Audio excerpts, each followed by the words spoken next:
Hello friends, मेरा नाम है निधि और आप सुन रहे हैं मिस्टर एंड मिसेस राठौर। यश ने जब शौर्य के मुंह से अर्पिता और आंचल के किडनैप का सुना तो यश ने शौर्य की तरफ अपनी एक सरसरी निगाह देखकर उससे पूछा, किस तरफ गए वो लोग। शौर्य ने यश की बात पर जवाब देते हुए बोला, भाई साहब, उनकी जीप काली टीरी के रास्ते की तरफ गई है। तभी वहां राजबीर, बबीता, प्रिशा और पृथ्वी भी आ गए। बबीता और प्रिशा ने शौर्य के मुंह से आंचल और अर्पिता के किडनैप होने की बात सुन ली थी। वो दोनों पैनिक करते हुए रोने लगी। पृथ्वी ने जब अपने पीछे प्रिशा को देखा तो उसने गुस्से से अपनी आंखें बंद कर ली। यश ने बबीता और प्रिशा को समझाते हुए बोला, इस तरह रोने का कोई फायदा नहीं है। 1 घंटे में आंचल और अर्पिता सही सलामत तुम दोनों के सामने होंगी। राजबीर ने गुस्सा करते हुए प्रिशा की तरफ देखा और बोला, प्रिशा, तुम थी कहाँ? अर्पिता और आंचल कैसे किडनैप हुआ उन दोनों का? तुम सब तो साथ में थी ना? प्रिशा राजवीर की ऊंची आवाज सुनकर डर गई और रोते हुए राजवीर से सारी बात बता दी। प्रिशा इस वक्त रुक रुक कर अपनी बात बोल रही थी और उसकी आंखों से लगातार आंसू निकल रहे थे। तभी यश ने प्रिशा की बात को बीच में ही काटते हुए बोला, प्रिशा, तुम बबीता के साथ काकीसा के पास जाओ। प्रिशा ने रोते हुए बोला, जीजू, मेरी अर्पी को वापस लेकर आओ। यश ने बबीता की तरफ देखा। बबीता ने प्रिशा का हाथ पकड़ा और वो उसे अपने साथ वहां से ले गई। यश के सामने ही पारस जीप लेकर खड़ा था। यश ने जल्दी से जीप का गेट ओपन किया और जीप में बैठने ही लगा कि उसे राजवीर के साथ पृथ्वी और शौर्य भी उसके पीछे जीप में बैठते हुए दिखे। यश ने पृथ्वी और शौर्य की तरफ देखकर उन्हें ताना मारते हुए बोला, मुझे किसी दुश्मन की मदद की जरूरत नहीं है। इस पर पृथ्वी और शौर्य ने एक नजर एक दूसरे की तरफ देखा तो राजवीर ने यश की तरफ देखकर बोला, जिन्हें तुम अपना दुश्मन बता रहे हो वो मेरे दोस्त हैं। और वैसे भी जितने ज्यादा आदमी होंगे उतना ही हमारे लिए अच्छा रहेगा। यश ने राजवीर की बात का कोई जवाब नहीं दिया और चुपचाप जीप में बैठ गया और पारस जीप स्टार्ट कर वहां से निकल गया। जीप में बैठे यश के दिमाग में इस वक्त एक ही बात चल रही थी कि आखिरकार कौन हो सकता है जिसने उसकी बहन और बीवी को किडनैप किया होगा। कहीं ये उसके किसी दुश्मन का काम तो नहीं है, क्योंकि भला किसमें इतनी हिम्मत जो राठौड़ परिवार की इज्जत को हाथ भी लगाए। वहीं पृथ्वी इस वक्त वहां मौजूद था तो सिर्फ और सिर्फ प्रिशा की वजह से, क्योंकि उससे प्रिशा की बेचैनी और उसका रोना बर्दाश्त नहीं हो पा रहा था। वहीं शौर्य इस वक्त आंचल को देखने के लिए बेसब्र था। उसे भी एक बात खाई जा रही थी कि कौन हो सकता है जो आंचल को किडनैप करेगा। उसके दिमाग में इस वक्त बहुत ही बुरे बुरे ख्याल आ रहे थे, जिस वजह से वो बहुत ही बेसब्र हो रहा था। वहीं दूसरी तरफ अर्पिता और आंचल दोनों ही इस वक्त बेहोशी की हालत में थीं। उनकी जीप हाईवे से होते हुए एक सुनसान से रास्ते की तरफ होते हुए एक घने जंगल में आ पहुंची, जहां एक छोटा सा मिट्टी का घर बना हुआ था। उस घर की हालत बेहद खराब थी। वो घर बिल्कुल जर्जर हालत में था। जीप में से वो सभी आदमी उतरे और अर्पिता और आंचल को अपने कंधे में उठाकर उसको घर के अंदर ले गए। उन दोनों की चेयर से बांधकर वो वहां से बाहर आ गए। उन सभी आदमियों में से जो उनका बॉस था, वो सबको इंस्ट्रक्शन देते हुए बोला, तुम सब मेरी बात ध्यान से सुनो। बिल्कुल चौकन्ने होकर रहना, कोई लापरवाही नहीं, समझे? अब मैं तुम सबने सुबह ही मिलूंगा।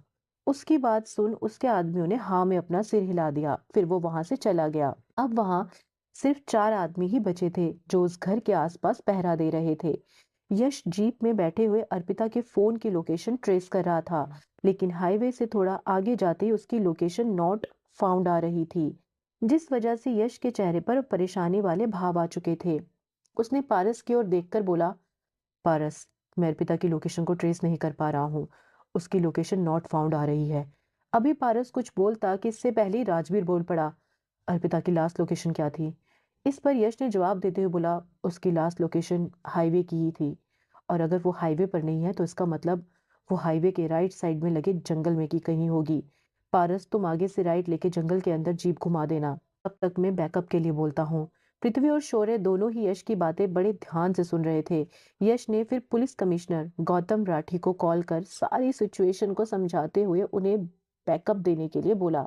गौतम राठी यश का ही क्लासमेट था और उसका बहुत अच्छा फ्रेंड था।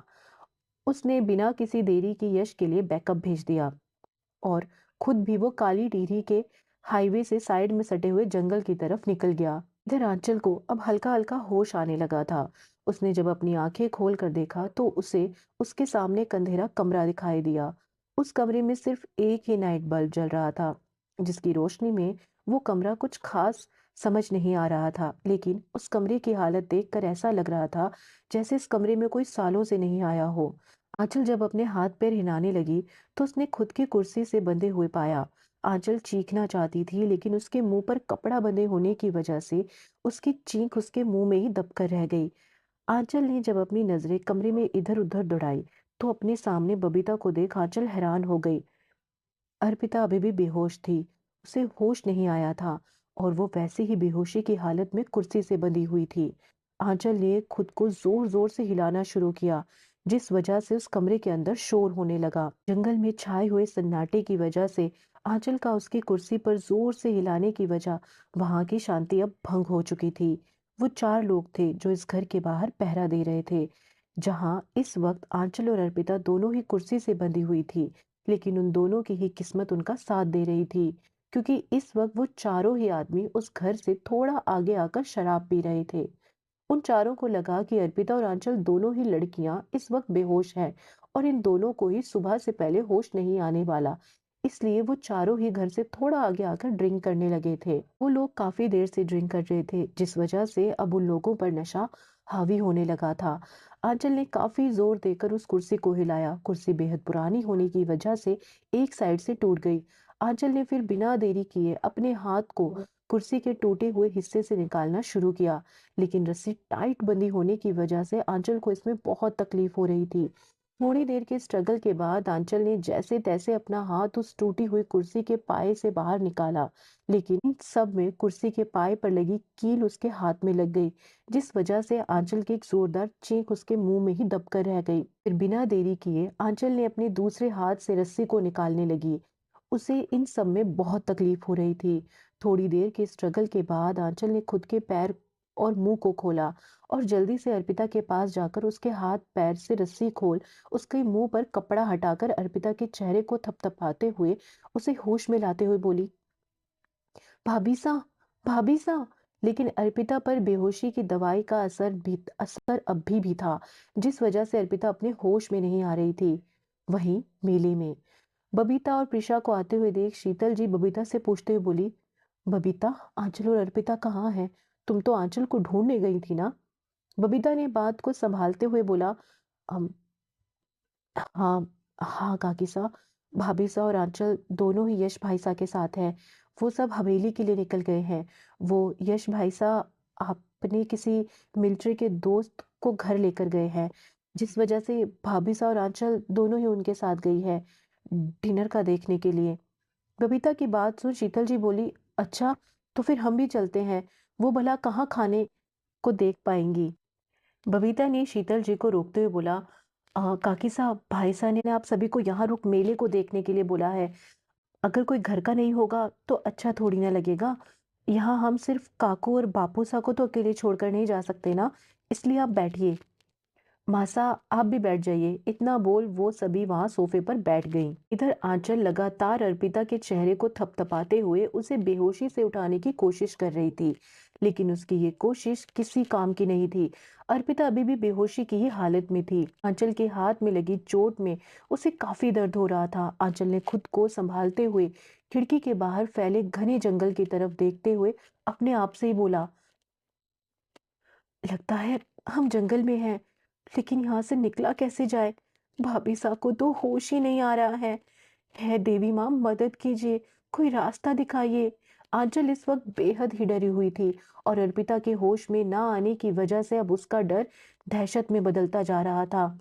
आंचल खिड़की से बाहर फैले हुए अंधेरे को ही देख रही थी कि उसे एक आदमी उसकी तरफ आता हुआ दिखाई दिया, जिसे देखकर आंचल जल्दी से खिड़की के साइड दीवार से सटकर खड़ी हो गई। वो आदमी सिर्फ खिड़की के पास आया और वहीं बाहर रखी शराब की बोतलें उठाकर गाना गाते हुए वहां से चला गया। आंचल ने जब उस आदमी को वहां से जाते हुए देखा तो आंचल ने एक गहरी सांस लेकर खुद को संभाला और एक बार फिर से वो अर्पिता के पास जाकर उसे उठाने की कोशिश करने लगी। आंचल बार बार अर्पिता को उसकी बेहोशी से उठाने की कोशिश कर रही थी, लेकिन अर्पिता अभी भी होश में नहीं आई थी। आंचल ने उस कमरे में चारों तरफ नजर दौड़ाकर देखा तो उसने उसके उससे कमरे में एक पानी का घड़ा दिखाई दिया। आंचल ने जल्दी से उस घड़े में देखा तो उसमें सिर्फ आधा गिलास पानी के करीब था। आधा गिलास पानी ही था। आंचल ने जल्दी से पानी को अपने हाथ में भरा और जल्दी से अर्पिता के मुंह पर पानी के छींटे डाले और उसे उसके कंधे से हिलाते हुए जगाने लगे। इस बार आंचल की कोशिश कामयाब हो गई। अर्पिता को अब होश आ चुका था। अर्पिता ने जब अपनी धुंधली आंखों से अपने सामने आंचल का चेहरा देखा तो वो तुरंत ही अपने सेंस में आ गई और कुर्सी से उठ गई। आंचल ने अर्पिता को देख बोला, थैंक गॉड भाभी साहब, आप होश में आ गई। अर्पिता ने आंचल को अपने गले से लगा लिया और बोली, आंचल तुम तो वॉशरूम गई थी ना, फिर तुम कैसे? वो इतना ही बोली थी कि आंचल ने अर्पिता का हाथ पकड़ा और बोली, भाभी साहब वो सब बाद में, अभी हमें यहाँ से निकलना है, इससे पहले कि कोई यहाँ आ जाए। इतना बोल आंचल उस कमरे की खिड़की से बाहर कूद गई और अर्पिता से बोली, भाभी साहब चलिए। अर्पिता भी जल्दी से उस खिड़की के बाहर कूद गई। वो घर कच्ची मिट्टी से बना था और बहुत पुराना था, जिस वजह से आंचल के उस खिड़की को जोर से धक्का देने की वजह से वो खिड़की एक बार में ही टूट गई। जब आंचल और अर्पिता दोनों ही इस वक्त उस घने अंधेरे जंगल में भाग रही थी, वहीं यश की जीप अब जंगल के अंदर आ चुकी थी और साथ में पुलिस फोर्स की जीप भी यश के जीप के पीछे ही आ रही थी। इधर वो चारों किडनैपर शराब के नशे में बिल्कुल धुत हो चुके थे और वहीं जंगल में जंगली जानवरों को भगाने के लिए आग जलाकर उसके चारों ओर बैठकर शराब पी रहे थे। उनमें से एक आदमी अपने दूसरे साथी से बोला, रे भाई सुखा, जे शराब का इंतजाम तुम्हारा हो गया, अब क्यों ना शबाब का भी इंतजाम कर ले। और एक बेहद ही गंदी हंसी हंसने लगा। उसकी बात सुन बाकी के उसके तीन साथी भी उसी की तरह शैतानी हंसी हंसने लगे और बोले, ये बात तो तूने बिल्कुल 100 टके की बोली। और वैसे भी जब सामने इतना सुंदर हुस्न होवे तो भला कोई कैसे खुद ने रोक पावे से। इतना बोल उनमें से एक आदमी वहां से उठकर झूमता हुआ घर की तरफ जाने लगा। अर्पिता और आंचल जंगल में घना अंधेरा होने की वजह से अब वहां भटक गई थी। आंचल ने एक पेड़ से टिककर खड़े होते हुए बोला, भाभी साहब मुझे लगता है हम भटक गए हैं। अर्पिता भी अब भाग कर थक चुकी थी, उसकी सांस अब फूलने लगी थी। उसने रुकते हुए बोला, हाँ मुझे भी यही लगता है। इधर वो आदमी जब आंचल और अर्पिता को देखने के लिए घर आ गया, लेकिन जब उसने कमरे का दरवाजा खोला तो अपने सामने आंचल और अर्पिता को ना देख उसका सारा नशा एक ही बार में उतर गया और वो भागकर अपने बाकी साथियों के साथ गया और उन सभी से बोला, अरे मर गए, वहां छोरियां हाथे भाग गई से। उसकी बात सुन बाकी के उसके साथी भी अपनी जगह से उठकर खड़े हो गए और जल्दी से भागकर उस घर की तरफ गए। उन्होंने उन्होंने भी जब अर्पिता और आंचल को कमरे में ना पाया तो उनका नशा भी एक बार में ही उतर गया। सुखिया नाम का आदमी अपने बाकी साथियों से बोला, अरे हमने कैसे भी करके उन छोरियों को ढूंढना पड़ेगा, नहीं तो वो हमारा बॉस हम सबने गोली मार देगा। तुम तीनों जाओ, मैं जंगल में उन दोनों को ढूंढकर यहाँ वापस लेकर आओ, निकलो। सुखिया की बात सुन वो तीनों आदमी वहां से निकल आगे घने जंगल की तरफ बढ़ गए। इधर सुखिया ये ही सोच रहा था कि कैसे बात को संभाला जाए कि इतने में ही दो जीप आकर उसके सामने आकर खड़ी हो गई और उनमें से एक जीप में से जल्दी से दो पुलिस वाले आदमी उतरे और सुखिया को पकड़ लिया। फिर जीप में से यश बेहद ही गुस्से में उतरा और सुखिया को खींच कर दो मुक्के मारते हुए उसके कॉलर पकड़ गुस्से में चिल्लाते हुए बोला, तेरी हिम्मत कैसे हुई उसे हाथ लगाने की।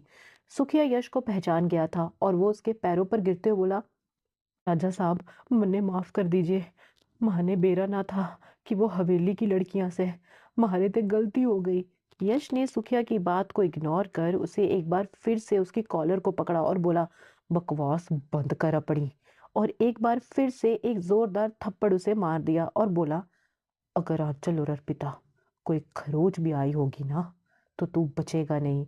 तभी शौर्य उस घर के अंदर से भागते हुए और बोला, भाई साहब आंचल और भाभी साहब यहाँ नहीं है। शौर्य की बात सुन राजवीर जल्दी से घर के अंदर गया, लेकिन उसे भी आंचल और अर्पिता वहां नहीं मिली। इस वजह से राजवीर गुस्से से तमतमाते हुए घर से बाहर आया और उस आदमी को उसकी गर्दन से पकड़ यश के हाथों से उसे छुड़ाते हुए बोला, मेरी बहन कहाँ है, बोल। सुखिया रोते हुए बोला, साहब वो दोनों ही यहाँ से भाग गई, मैंने अपने आदमियों को उन्हें ढूंढने के लिए भेजा है। यश ने जैसे ही आंचल और अर्पिता के भाग जाने की बात सुनी, तो वो बिना देरी किए जंगल में भाग गया। उसके साथ ही पुलिस के 2 आदमी भी शौर्य के पीछे जंगल में चले गए। इधर राजवीर ने भी सुखिया का कॉलर छोड़ा और उसके पेट पर एक जोरदार लात मारते हुए जमीन पर पटक दिया। यश ने भी पारस को कुछ इशारा कर वहां रुकने का बोला और अपनी गन लेकर वो वहां से चला गया। अब वहां सिर्फ पारस और पृथ्वी ही थे।